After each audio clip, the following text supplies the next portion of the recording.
The optimist says the glass is half full. The pessimist says the glass is half empty.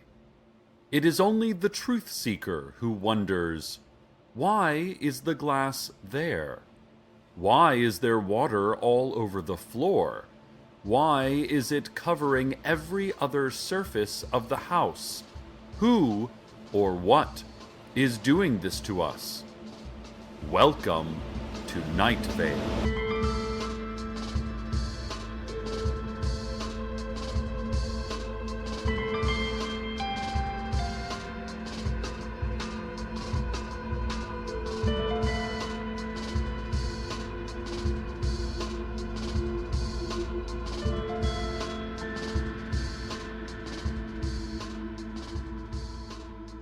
Listeners, a new traveler has arrived in Night Vale. This is not uncommon, perfectly located as we are between several vertices. But this traveler is not one who will be mistaken for those other travelers. You know the ones. This traveler is said to have a foreign face and a handsome but terrible beard. He is reportedly wearing a uniform with silver epaulets, golden braid, and buttons of a metallic alloy not describable in our limited color language. This is all very similar to the marching band uniform of the Desert Bluffs cacti, prior to the incident. But the traveler's uniform is not scorched and soaked with blood. I cannot say that I trust this interloper very much, and his actions do not give me reason to trust him, suggests the Manual on Interlopers, published by the Sheriff's Secret Police. According to the manual, citizens are advised to not speak with the traveler, and to dig a shelter in their garden, or, if they do not have a garden, to make themselves into a metaphorical shelter through vigilance and a positive outlook. Who can say what agenda the traveler might have? He drives a large and expensive truck. He digs in the desert late at night.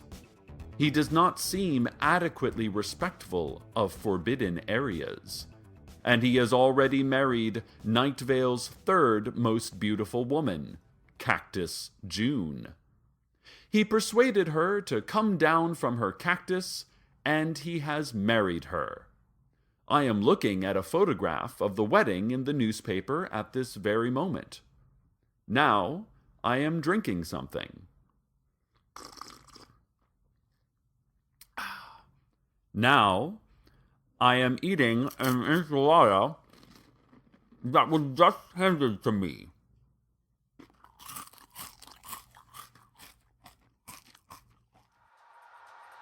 Mayor Pamela Winchell called an emergency press conference today, her fourth this week. After the usual crowd had gathered around, minus those arrested at previous press conferences, she began proceedings by vibrating slightly and staring at the sun for 5 straight minutes. Once these usual pleasantries were over, she read her statement, which was the following. The fences in the caves, a heart throbbing for what it cannot have, a heart not having what it needs to throb.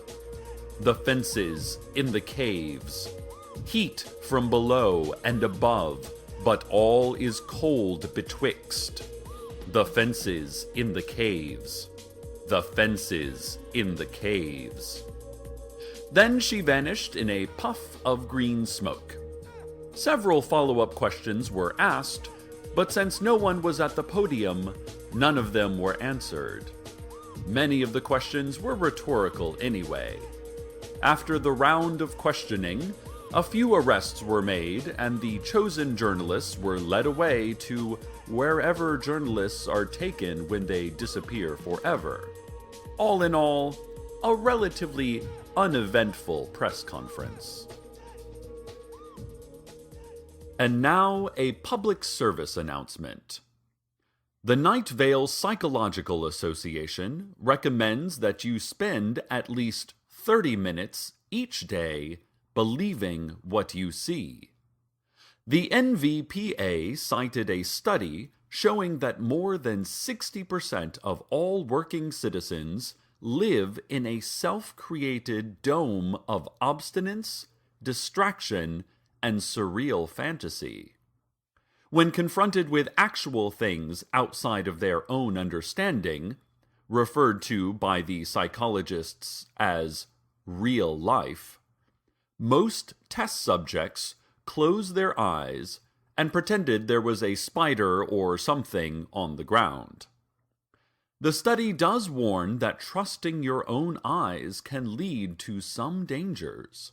For instance, poltergeists, robots, and humidity may create visual illusions, tricking you into unsavory activities like gambling and eating non-foods, so that they can gloat at your misfortune. But the NVPA assures us that taking what you see at face value, even if only for a few minutes daily, is the most efficient way to live. It saves the mind from the emotional stress of self-fiction and skepticism. The NVPA statement adds that you look good in that shirt, and that you should wear tighter clothing. People want to see what you look like under there. They also ask you to just touch their back. You don't have to rub it, just touch it. Just put your hand there. God, I miss you so much, the report concludes. This just in. The traveler and his wife, Cactus Judy, were seen shopping at the Ralph's just moments ago. He was shaking his head at the fashion of our clothing and clucking derisively at our telephones and grocery scales. "We have much better when I am from," said the traveler according to one report, which I am choosing to believe. He added, "That's right, I said when and not where." He then winked. The sheriff's secret police, meanwhile, are more than a little interested in the sudden reopening of Jerry's Tacos, located on the corner of Ouroboros Road. You will recall that Jerry's Tacos was encased in amber last summer with Jerry inside. Now, it is as if Jerry never transgressed against nature with his enchiladas. The traveler has been spotted in the vicinity of Jerry's Tacos. If I were you, and I do not believe I am, I would be very careful about ordering anything off the secret menu at Jerry's. Definitely do not order anything off the Forsaken menu. And now for corrections. In a previous report, we at Night Vale Community Radio were talking about the commonly held belief that there is such a thing as mountains. We scoffed at this belief and bellowed repeatedly, "It is flat all the way round. It is flat all the way round." We wrote lists of friends we knew to believe in mountains and sent the lists to the city council, recommending that all of them be put into indefinite detention. We got physically violent with an effigy labeled Mountain Believer, punching it repeatedly before burning it in our station's bloodstone circle. In fact, we devoted a full day of our programming to getting together the entire station staff and screaming in unison, "Mountains, more like nothings," into the microphone. Recently, one of our previously mentioned friends, who thankfully had not yet been apprehended by the council, took us for a drive out to a mountain. We looked at the mountain and even touched it. and it was definitely real. Therefore, we are forced to admit there is indeed at least one mountain in this world, and we apologize for our previous energetic assertions to the contrary. I'm still not completely sold on there being more than one mountain.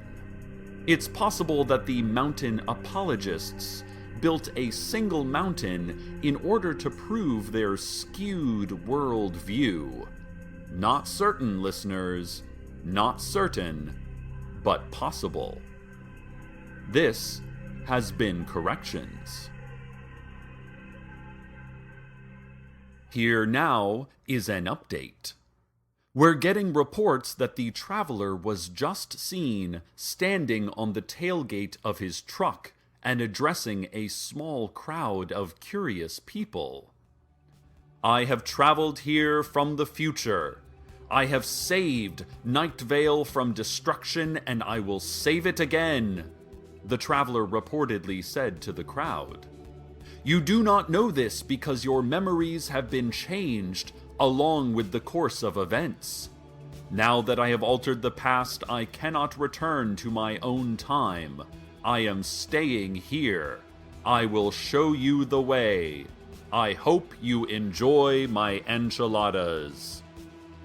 The sheriff's secret police said they can bring no charges against the traveler, as Night Vale recently voted to decriminalize time travel. Just what did the traveler mean when he said he saved our town? How will he save it again? We have always trusted in the unknowable purposes of the hooded figures. Can we afford to abandon what we presume is their wisdom and follow this new prophet of tomorrow?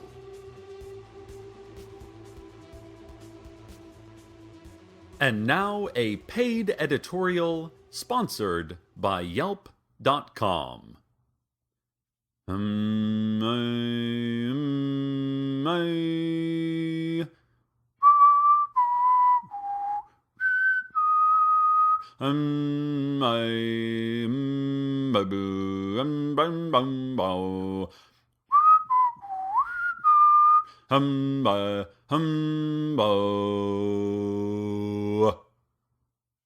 This has been a paid editorial sponsored by Yelp.com. Here's a look at the community calendar. 8 p.m. Thursday at Dark Owl Records, Curtis Mayfield reads from his new book, Where Am I? I Cannot See, Cannot Feel, Do Not Know Who I Am or How Long I Have Been Here, a memoir.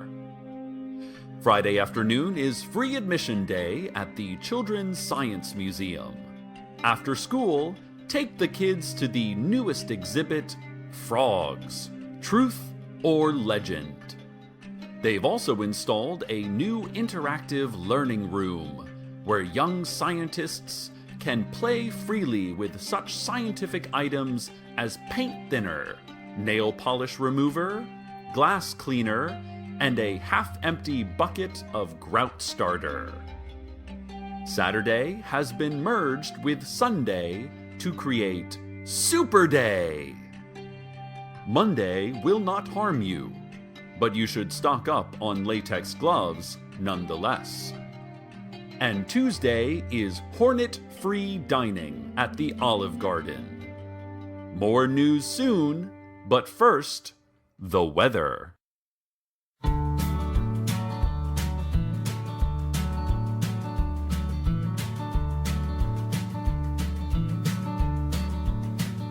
I was searching for something I could not describe. So I stared at the sun till the tears filled my eyes. Well, I thought I was empty, so I paid the cost. But now that I'm found, I miss being lost. Well, I opened my heart and I let Jesus in. promised that I would be free of my sin. But I only felt guilty that he died on the cross. Now that I'm found, I miss being lost. Now that I'm found, I miss being lost.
Ladies and gentlemen, and those of you not clearly falling into either category, it is my ambivalent duty to report that the traveler is suddenly gone. His photograph has disappeared from the front page of the newspaper. His truck is missing. Some who reported seeing him have called back to say that they must have been mistaken, and that they have never seen anything, that they don't even know how to open their eyes. Perhaps he has leaped again through the stream of time, or passed to an alternate dimension created by the changes he has made to our world. Or perhaps he was surrounded suddenly by the hooded figures, speaking in voices that only the traveler could hear.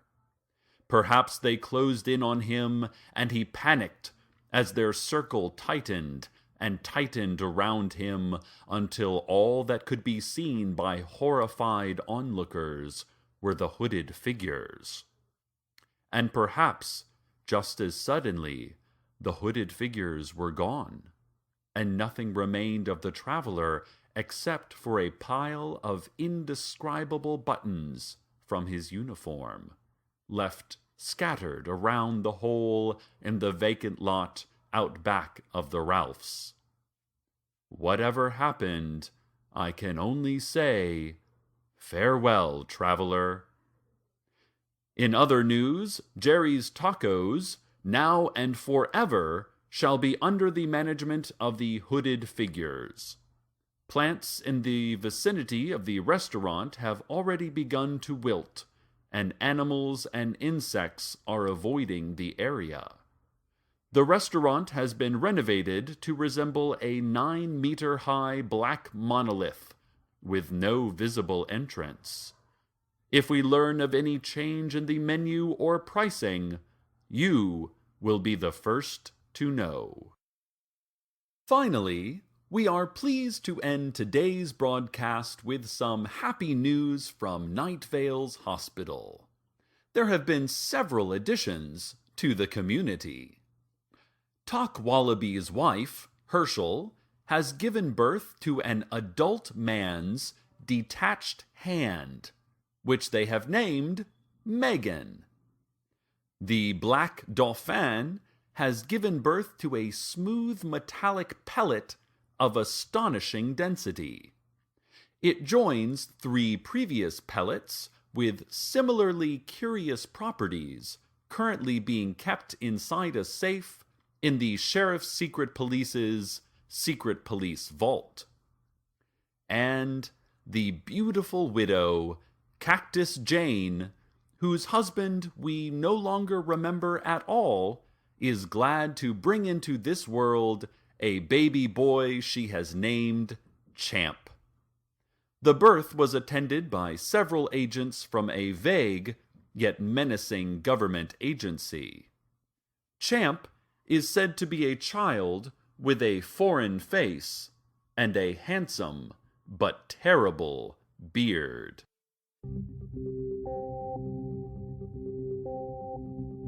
Well, listeners, this has been another day, another night, another bit of time in this bit of space.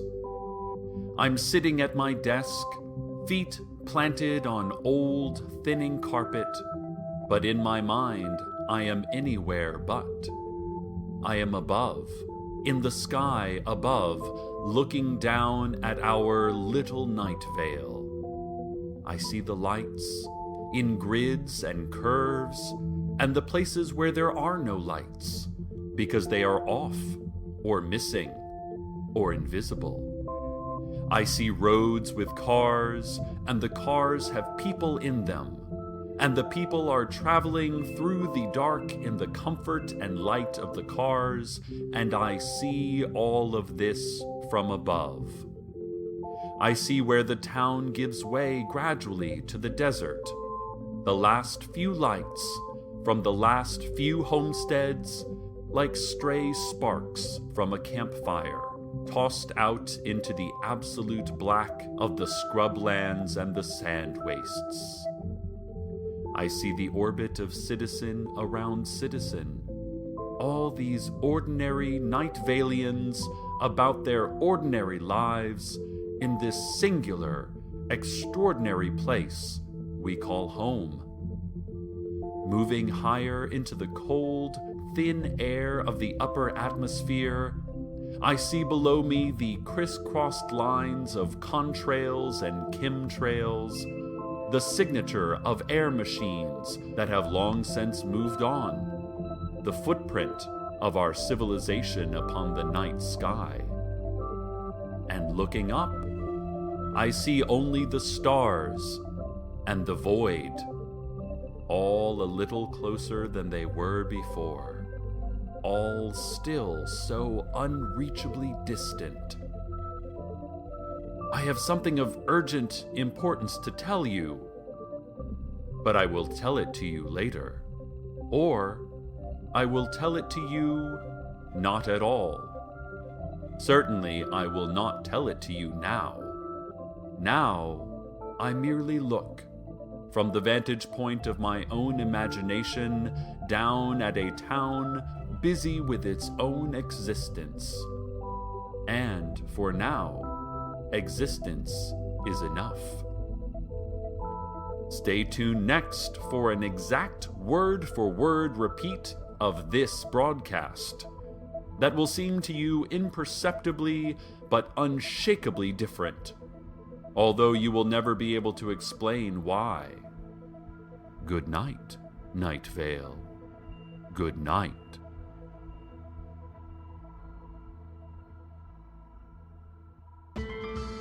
Welcome to Night Vale is a production of Commonplace Books. It is written by Joseph Fink and Jeffrey Craner, and produced by Joseph Fink. This episode's time traveler story was written by Zach Parsons. Read new work from him multiple times a week on somethingawful.com, and buy his new dark, genre-hopping sci-fi novel, Liminal States, on amazon.com. The voice of Night Vale is Cecil Baldwin. Original music by Disparition. All of it can be downloaded for free at disparition.info. This episode's weather was Jews for Jesus Blues by Clem Snide. Find out more at clemsnide.com. We would like to thank our Night Vale intern, Adam Donnells, who, due to an accident during the research of today's time travel plot, no longer ever existed. Want to have your music featured in the weather section? Want to contribute your talents to the show? Just want to say hi? Email us at nightvale@commonplacebooks.com or follow us on Twitter at Nightvale Radio. Check out commonplacebooks.com for more information on this show, as well as our books on the unused story ideas of H.P. Lovecraft and what it means to be a grown-up. Today's proverb: find more ways to work plinth into daily conversation.